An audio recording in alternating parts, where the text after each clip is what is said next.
oh my God, you're Vannessa. Oh my God. She turned to the lady behind her and was like, do you know who she is? And the lady was like, no. No, and I was like, sweetie, I said, that's sweet of you, but no, people don't typically know me. I stayed up much later than I planned to last night to watch season 2, episode 1 of 1,000 Pound Best Friends, and I'm glad that I did. I like this show. I think the ladies are fun. I love their friendship. I'm rooting for all of them. And even better, after the new episodes air, all 4 best friends go live on Instagram. And so I want to talk to you about the episode, about their IG Live. Let's do it.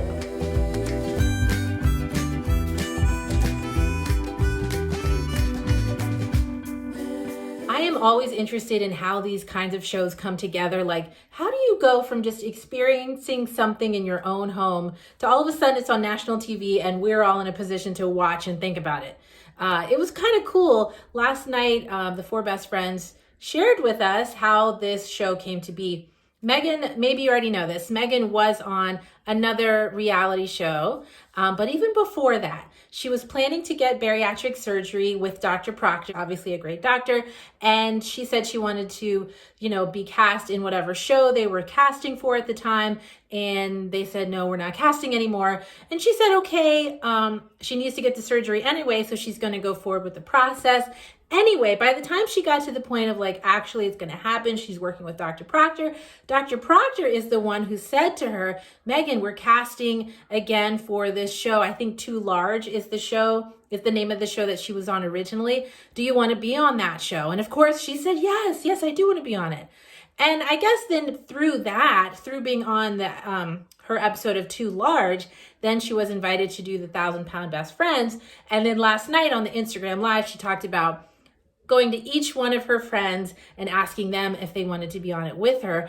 And Tina was the one who originally said no, which makes sense with what we know of Tina from the show. It makes sense that she would not want to be on the show.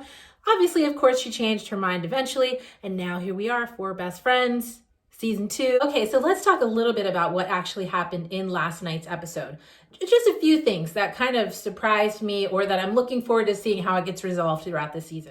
First was Tina's house basically fell apart.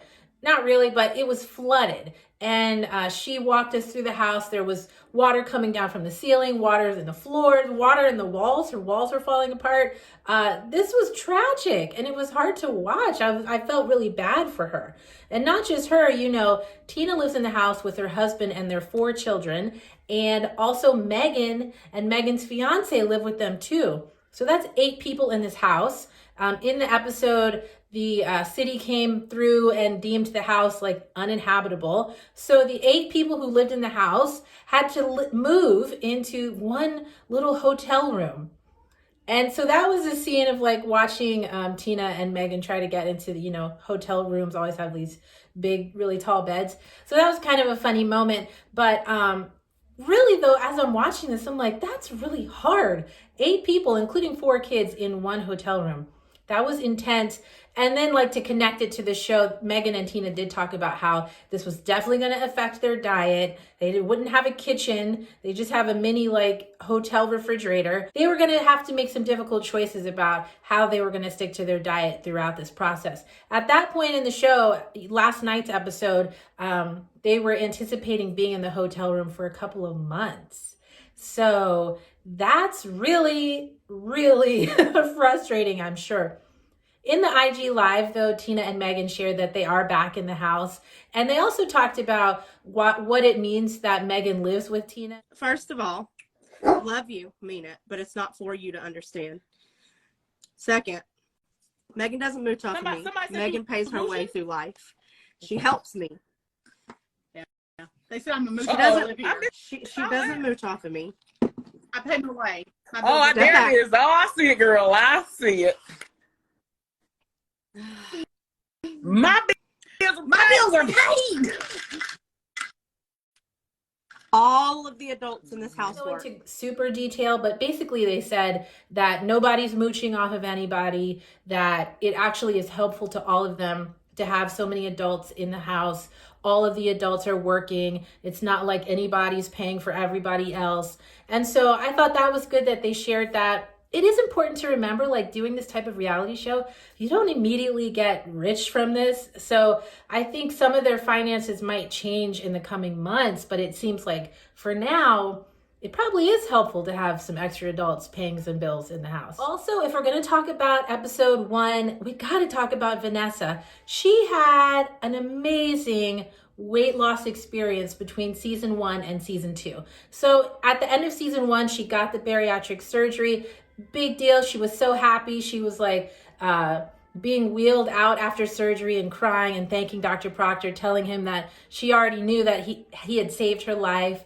And now in the first episode of this new season, she's lost, I think it was almost 100 pounds. If it wasn't 100 pounds, it was very close. She's doing amazing. She's doing amazing. Interesting though to see her be so happy and so successful, and how that interacts with the other people around her. Not only the 3 best friends, but also her son. And I don't remember how old Vanessa's son is, but he's older. Maybe like late teens, early 20s, I don't know exactly.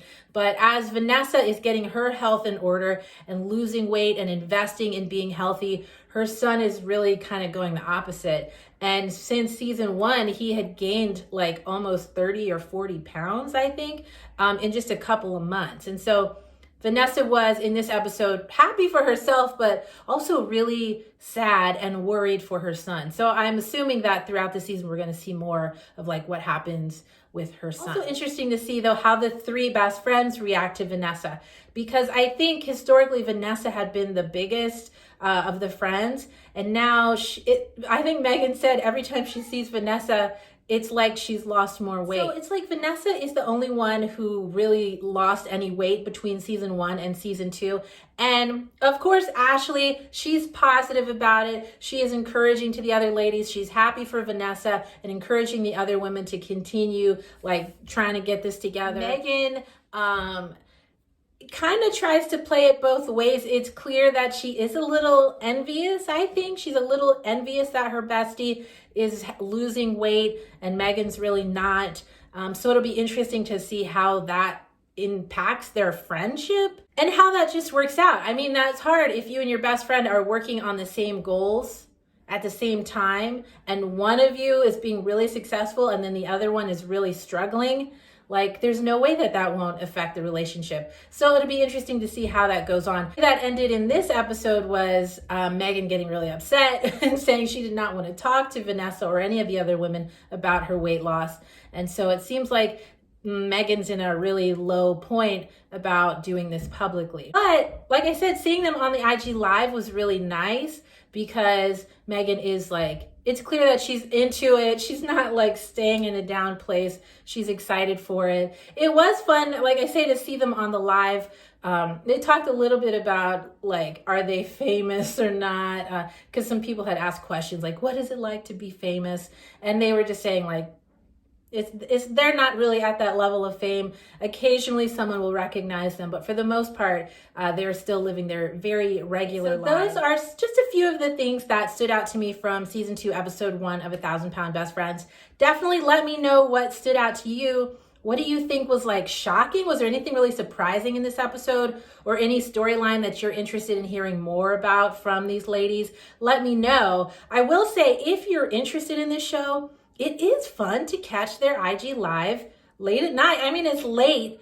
I'm in Central Time Zone, so the show is from like 9 to 10, and then their IG Live was 10. I think they were on there till like midnight. They lasted much longer than I did.